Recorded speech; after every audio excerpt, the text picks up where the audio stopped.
Hi there, fellow poultry enthusiasts. Welcome to Poultry Nerds, the podcast where we nerd out on all things feathered and fabulous. Whether you're a backyard chicken keeper, a farmer looking to optimize your flock's health, or simply a curious bird lover, you're in the right place. Join Jennifer of Bryant's Roost and Carrie of Show Pro Farm Supply, the hosts and fellow poultry nerds. Ready to dive into the wild world of chickens, quail, ducks, and everything in between?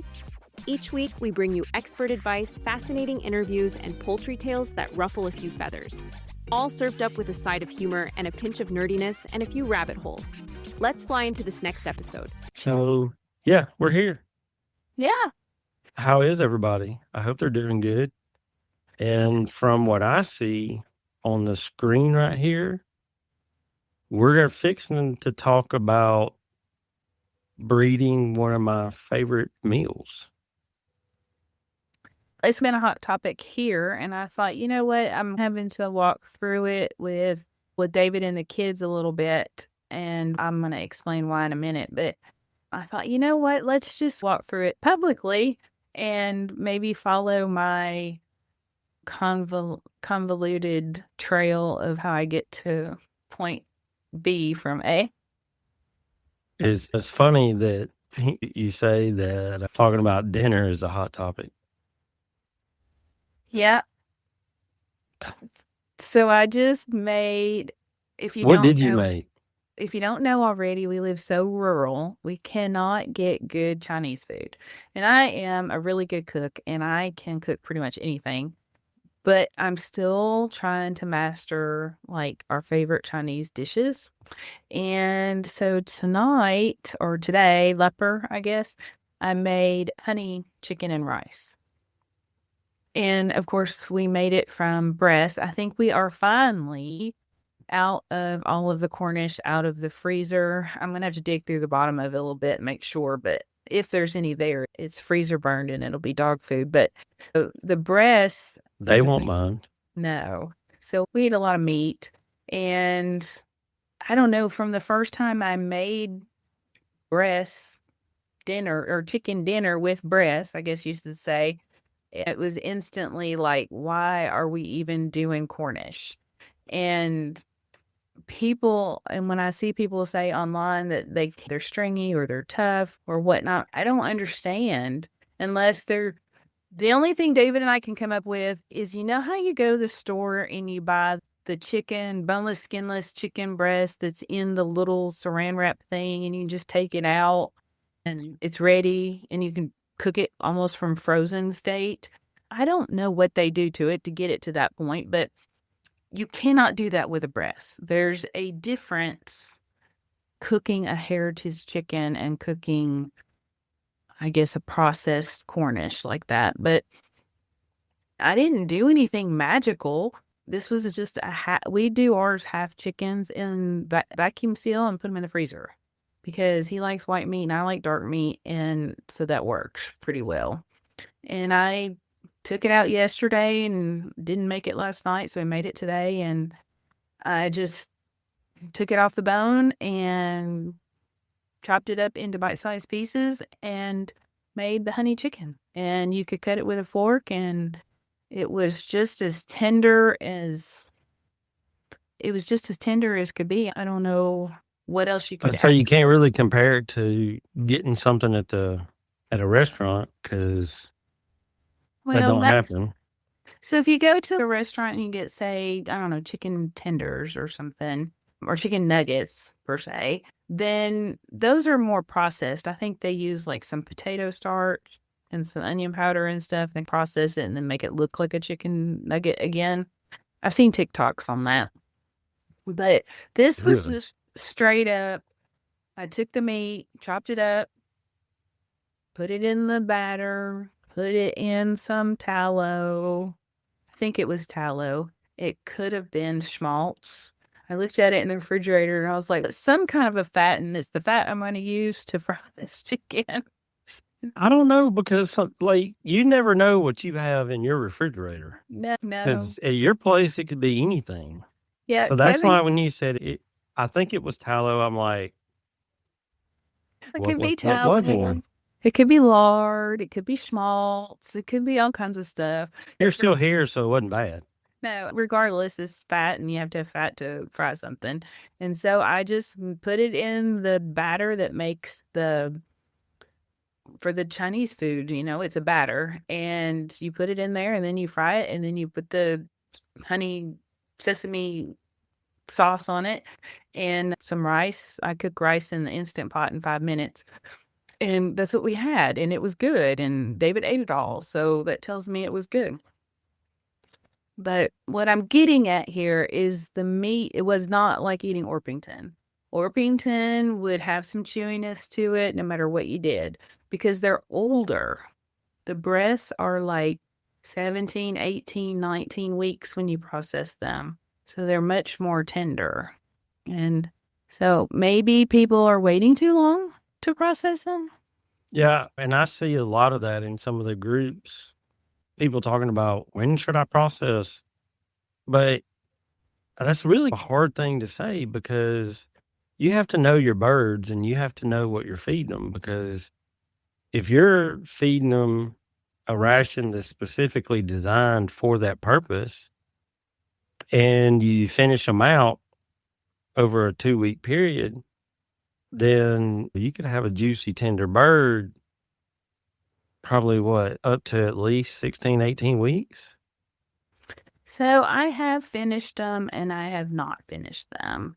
And to be honest, I can't tell a difference. And it's really quite a pain to finish them with the milk and the oats and blah, blah, blah. And so I just don't do it. The only thing, and don't hate me, but the only thing I do is I take them off of your feed and put them on a blender feed and some corn.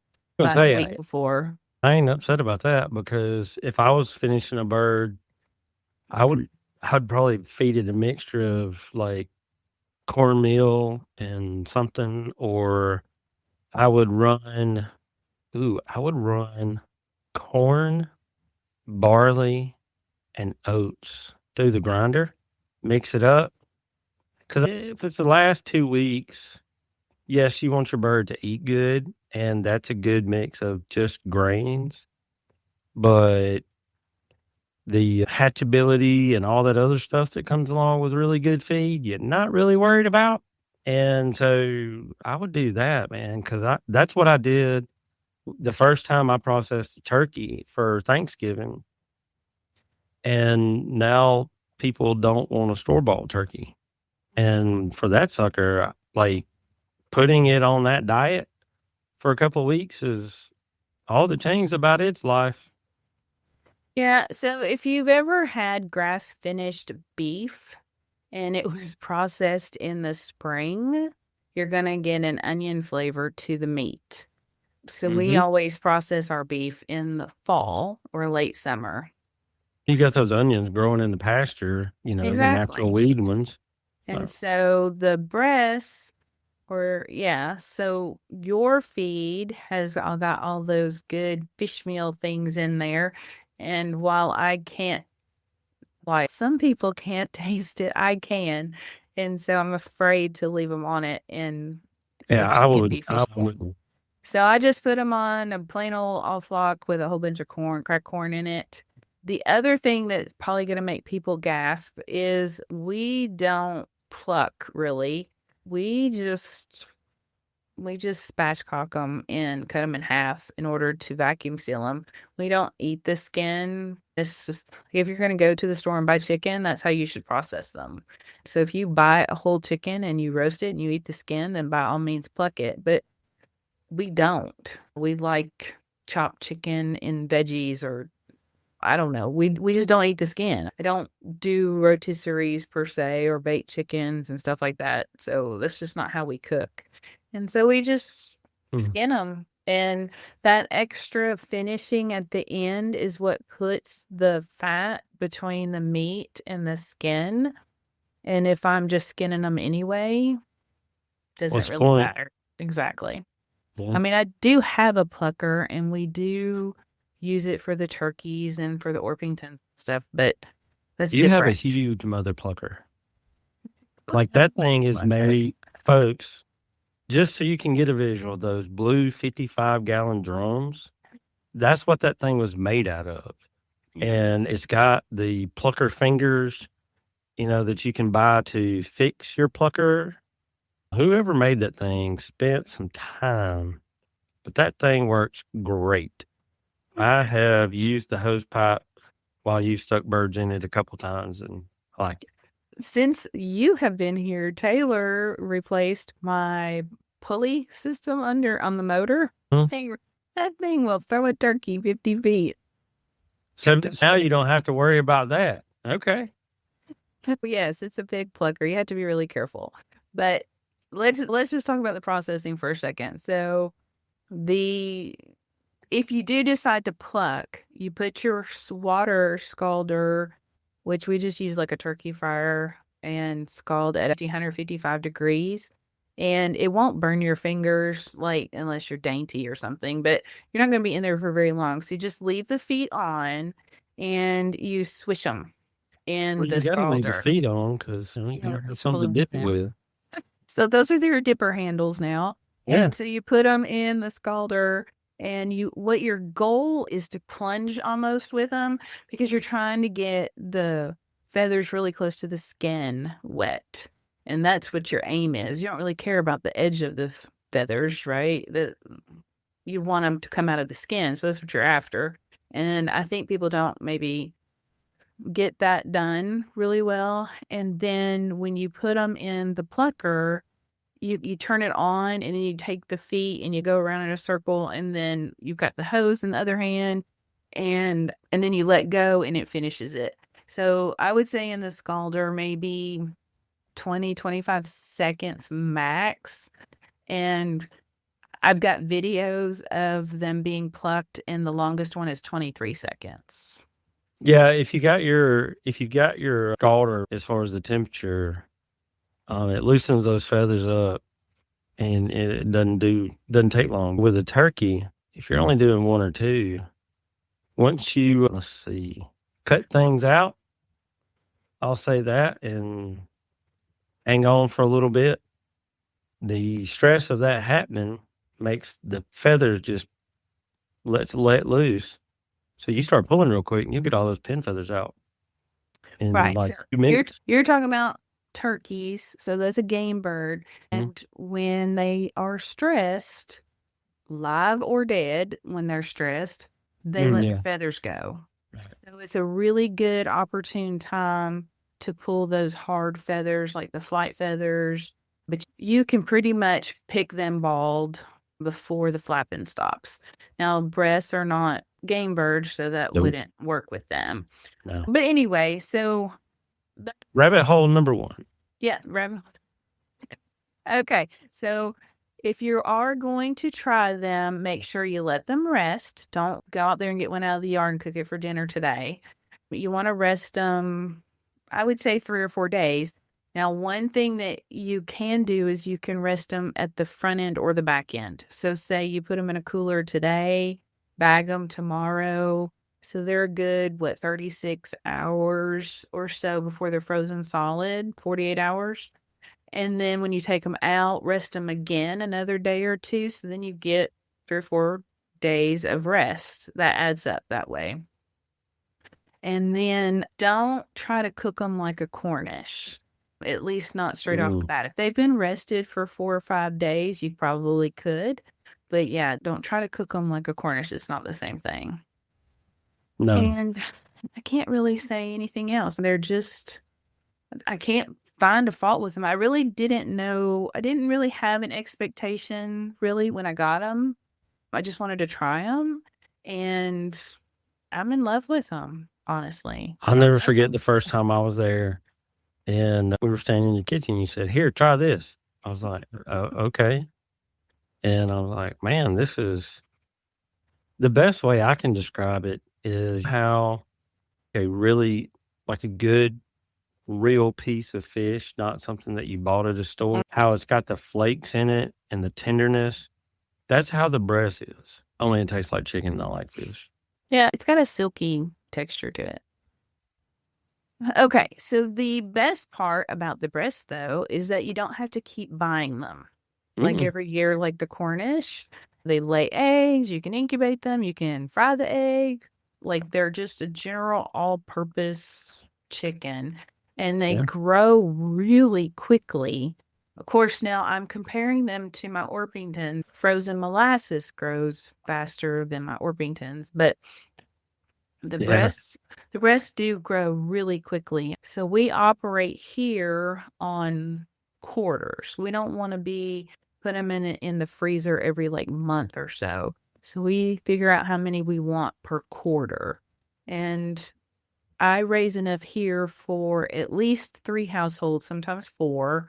The kids shop in the freezer when they come over. And so I try to figure out how many we're going through in a quarter, and then that's how much I hatch off.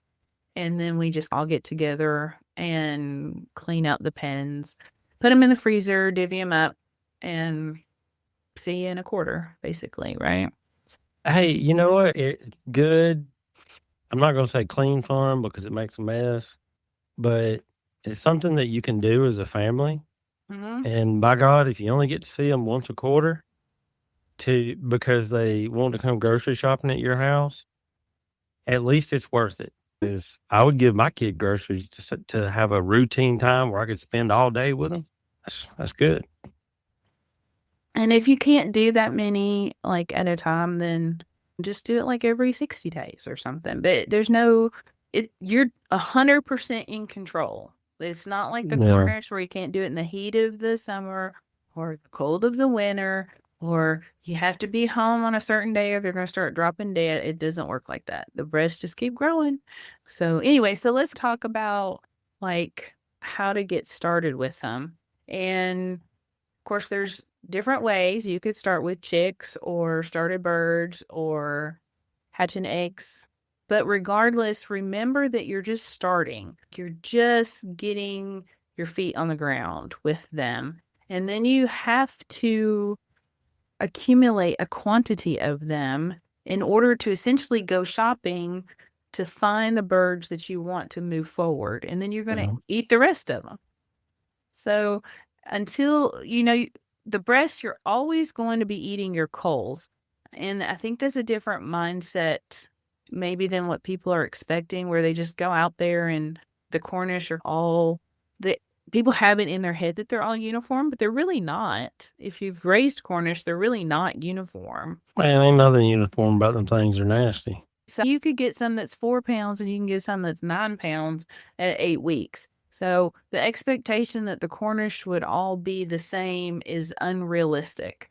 And to get that uniformity straight off the bat with whatever you bring home is also unrealistic. And that is just true with any... I was going to say, that's true with any breed. I was almost going to say any species, even if you were breeding dogs or something, it's going to be the same. And the only way you're going to know is if you have a relationship with the breeder and they specifically pick you out a pair or trio or 5 for purposes, and that's only if their goals align with your goals. If y'all's goals ain't the same, then you're going to have to get with yours. Because, like, when I got them, yes, I wanted meat and eggs, but I also wanted pretty. And I didn't have to be perfect. I just wanted them to look good. Who wants ugly chickens walking around their yard? That's why I didn't want Cornish walking around their yard. They waddle anyway. They are different, and I've been enjoying working with them for the last few years.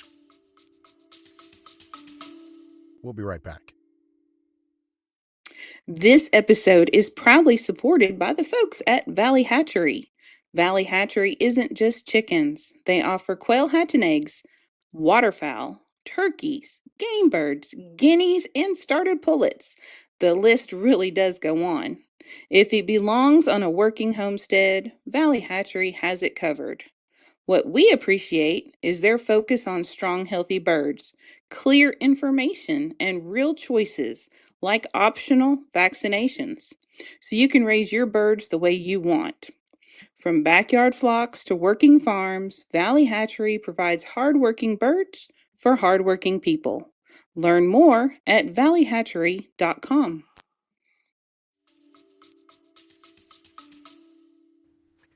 So I've only had them for a year and a half, but they turn over really quickly. And if you step back and really think about what you're doing with them, it's not a hard lesson to grasp on the breeding side of it. For example, with the Orpingtons, you want them as big as possible. So what we're spending time with on the first 6 to 9 months is structure. And then they're going to start filling out. On the Bresse is a little bit different. Yes, you want some structure, but we want them also filling out by 17, 18 weeks.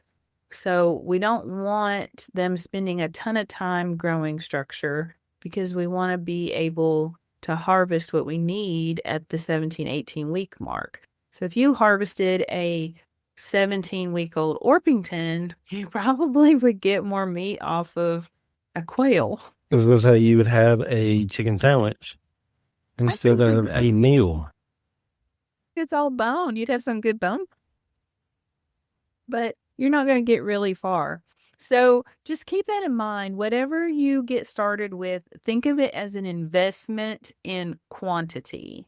And then you're just going to feed your incubating and hatching habit addiction like crazy so that you can then select from all of those the actual breeders that you want, because those chickens will have been raised in your environment with your feed, the way you're going to take care of them. And that is a huge, I don't know, what am I trying to say? You may not do, that may not be the first.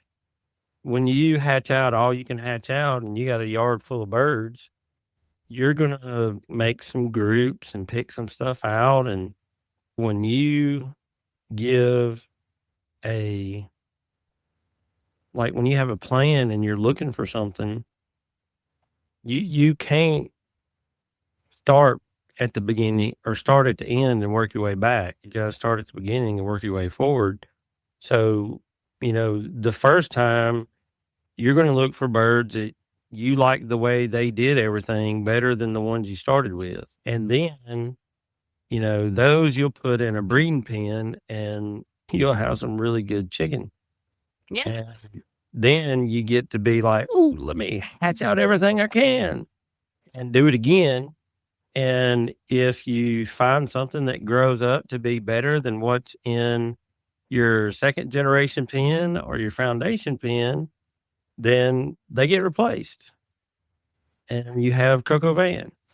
So, you're trying to better it, but you have to know your goals. People always say, what kind of chicken should I get? No, there's like a million kinds, but what are your goals? Because that's what works your way backwards to what you should have.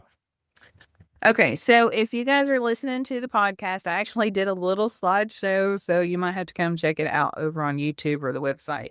It's not fancy, but it is some pictures to illustrate what we're going to talk about. So this is just a short introduction. The Bresse chickens come from France, and they've been in the United States for 10 to 12 years now. It depends on if they came over legally or not. And they're just they're white. Ours are white. There are different varieties. There's black and there's blue. I think somebody's working on Splash maybe. But I've seen some. Yeah. But I think those are more for like pretty and gotcha.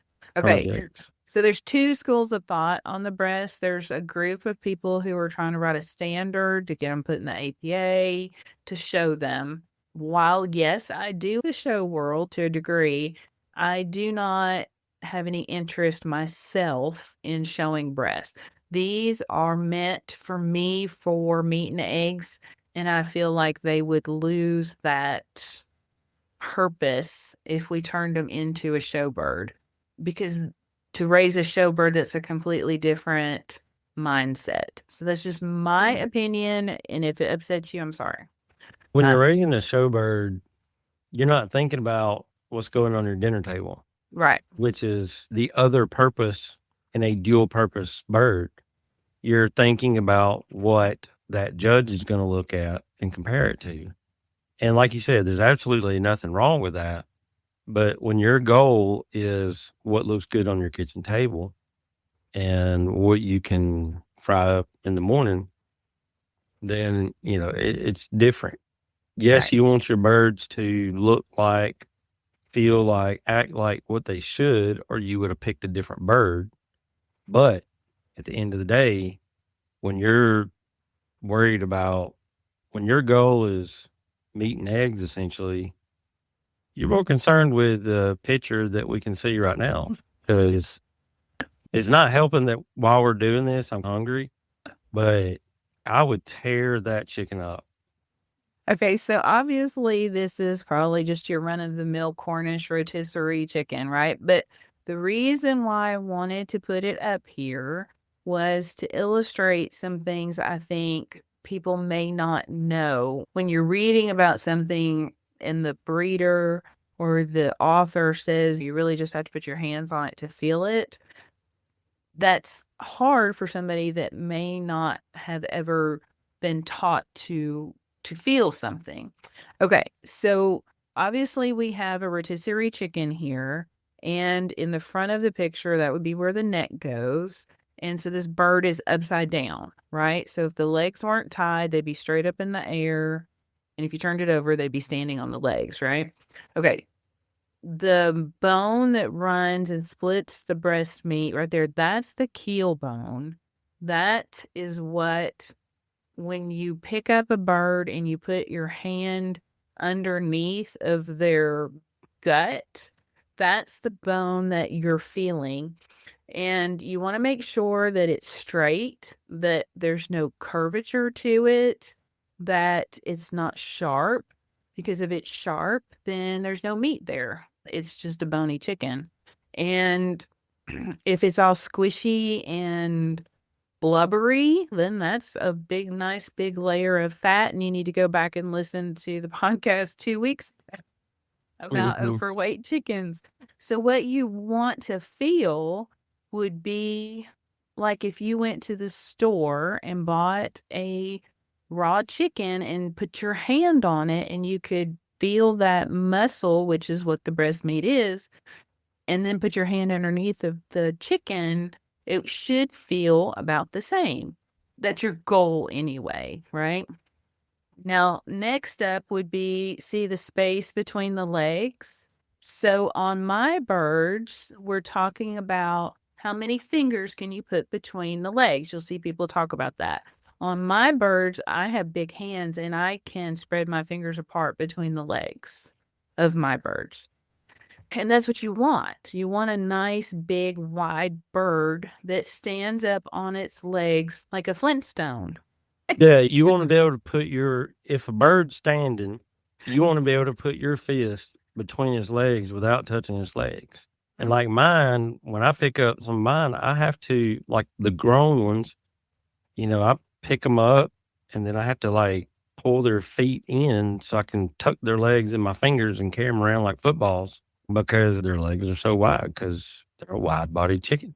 And so if you flip this bird over, of course, you're going to see its backbone. And what you want is the backbone to not be in a curve like a roach. We called it roach back.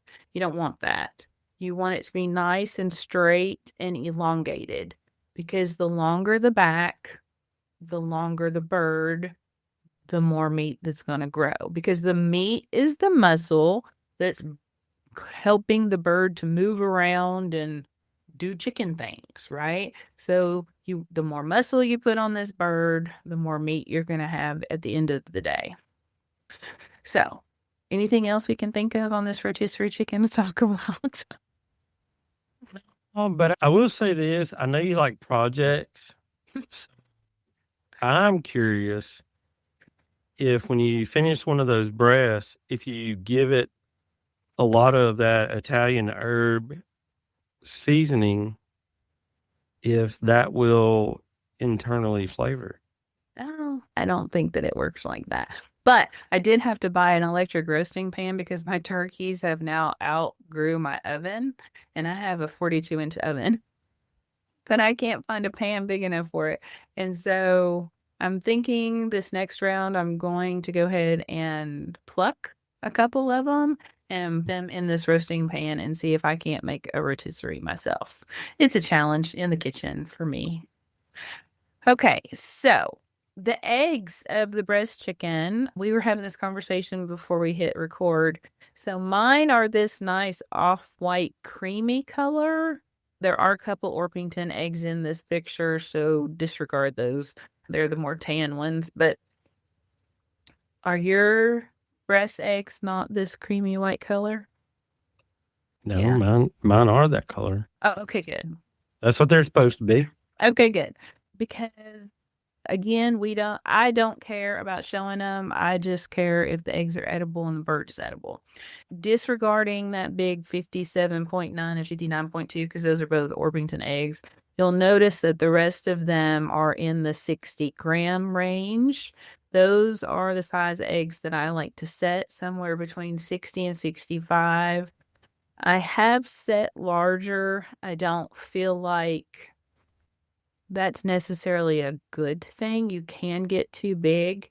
I also am super selective on the shape of the egg because you want to make sure that the chick has enough room to move and orientate itself in there. You don't want torpedo eggs or golf ball eggs or cracked eggs or dirty eggs. I do not wash eggs. This comes straight out of my nest box like this.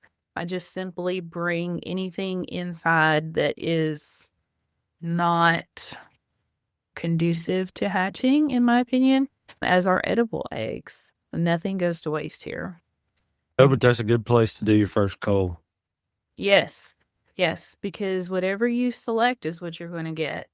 Now, you'll notice also that I have numbers written on all of mine. No, the Sharpie does not impact my hatch rate. It does not matter. You'll see 5s and 3s and 1s and 2s, and I think that's all you see in there. If a Sharpie really impacted your hatch rate, then there'd be times that I had 0 hatch rate. Exactly. Because I write on a lot of them. Now, I do just write on the end, the blunt end. Maybe if you wrote on a pointy end or something, it might matter. I don't know. I do the blunt end because when I put them in the tray, I want to be able to read it. Exactly. So those numbers are from the pens that I got them out of so I can keep them separated later. And the other numbers, 63, 64, those I weigh my eggs. I have been working on a little side project to dial in my incubators precisely to my environment. And an egg should lose 11 to 13% of its weight from day 1 to day 18.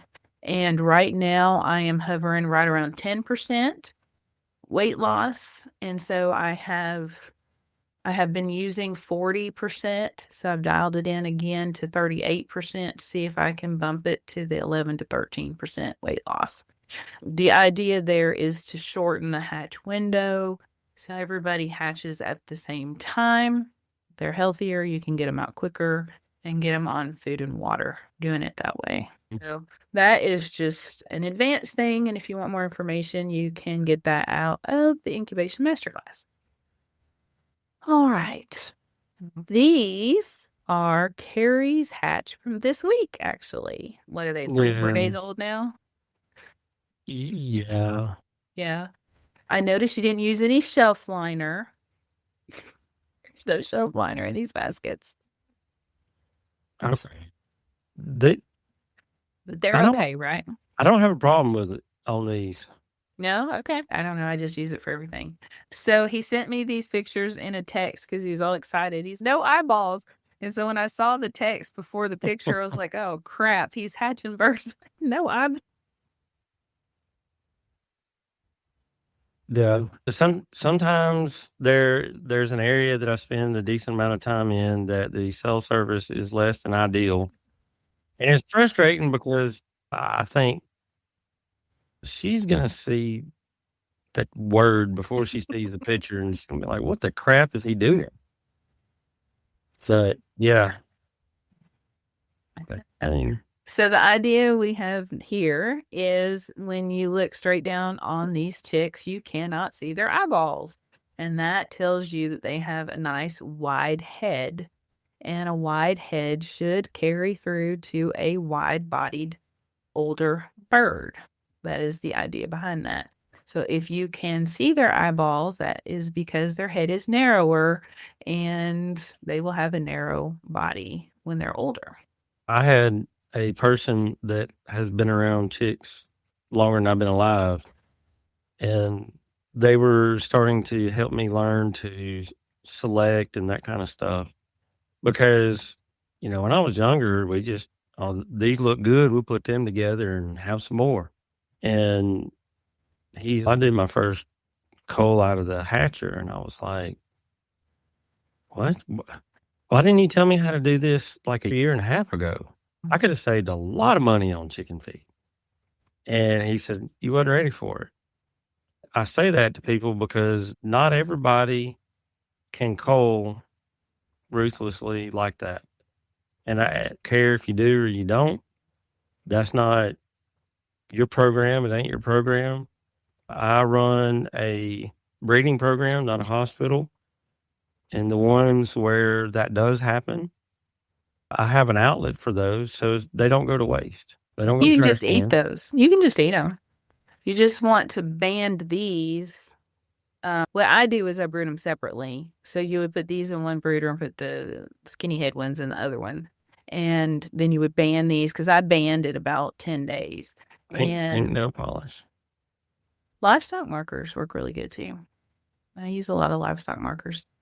I can't go steal that from my daughters, but I can go steal nail polish. Okay. But anyway, you'll need 2 brooders or you'll need to band them somehow, but 2 brooders is pretty foolproof.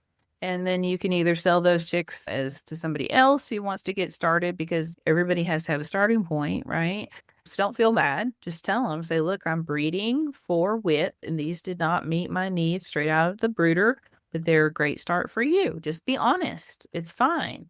If you went to my page on my website, it will tell you on there that I might have some leakage here and there because you don't eat feathers and I'm not overly concerned about it. So breeders should be honest with the things that they're working on and what may pop up, and that's fine. Yeah, if I see the leakage, that's not necessarily a deal breaker for me to go to the breeding pen. If every other quality about you I'm in love with, but if I'm not in love with all the other qualities, if you got a flaw besides the leakage, then I'm going to eat you or something's going to eat you. But it depends on your goals. I will end up with nice, pretty white birds, but right now that is not in my top 3 things that I'm concerned about. Okay, so this is actually one of my breeders, and as of now, he is about 15, 18 months old without pulling his band number. He is probably going to be my foundation bird for my flock going forward. So like we talked about at the beginning, you're just hatching quantity in order to shop your own property for what you want to move forward. So when we do the selection on these breasts, is very different than if you were selecting, say, for the Orpingtons or your Rhode Island Reds, because we won't select those till they're darn near a year old. These guys, what we're doing or what I'm doing, I can't say that it is like the way it's supposed to be. This is just what I'm doing. Took him at 17 weeks and I said, you know what? This is what I want to see on my table. He had great spacing. He had deep chest. He had a straight keel bone. He had all the meat, that fleshing that people talk about. He had what I want to see on my dinner table. And so that's why I used him as a breeder. Dude, that bird has what most everybody wants to see in their yard too. He's so sweet. Now he is 10 pounds, 4 ounces. But really, that's not relevant. What's relevant is that he was 7 pounds and something at 17 weeks. And he was the shape and the size of what I want to see on my table. Because the 17-week mark for me is the selection point for the boys. The girls are point of lay. Because once they get to point of lay, they don't really grow too much more. Their body's moving to, okay, we're going to lay eggs now. We're done growing. So your selection point in what I'm doing for my birds is I'm selecting for the table, and the birds that have those positives that I want to see on the table at 17 weeks are the ones that are going to move forward to the breed pen. The biggest pain in the butt about that for me is the hens, because you can pick out a rooster pretty easy. But if you want to make sure a hen's laying 5 eggs a week, if you want to make sure she's laying uniform eggs every time, if you want to make sure she's all of that, it's a pain in the butt. It is, but I have a fix for that. I have a fix. More pen space? No. So I did some wheeling and dealing, and I traded a guy in Nashville some stuff for a hatching time chicken cage. You've seen it. It has 9 holes in it, and it's big enough, and it has an egg roll out. It's big enough for these birds. Not him, but it would be big enough for pullets. So what you could do, and I haven't done it with the pullets, but I have done it with the boys, is put them in there, just put them in there for, I don't know, a day, even 2 days, and just to see what their egg is and looks like and what size it is and make sure it's correct, and then put them back out. We're not talking about keeping them in there forever, but just long enough to see who lays what egg. I did have a hen. I do have a hen. She's about a year old, and she is laying a wonky egg. And I wanted to move her out I wanted to sort them like that and figure out which one she was. But then I was like, you know what? I am not hatching off of this group going forward. She's not with this guy. And so her egg always has a flat side. It's just weird. It's just flat on one side. And I don't know if they're still super soft when she lays them, and so when it falls down, it's just flat. But you can tell her egg every day, and she lays one every day because I always have a flat-sided egg. So if I had one like that would give me an egg every day, it just wasn't what I wanted to breed, that'd go with my layer flock. Yeah. So Definitely dinner quality and reliable. And every once in a while, if I didn't have enough extras from my regular breeding flock, I might even put a rooster in there and hatch some of them. So she's with a guy, but because her egg is so obvious, I always put my eggs in pitchers, like the plastic pitchers to carry the meat. So I always put her egg in with the eating egg.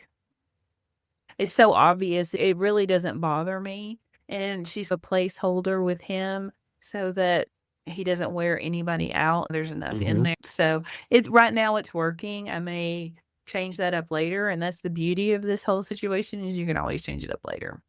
But as far as this guy is concerned, Bresse should have those blue slate legs. That is the marker for a true Bresse bird. And that is the end of my fancy slideshow. But we covered everything. Yeah, we did. We covered a lot. And like I said,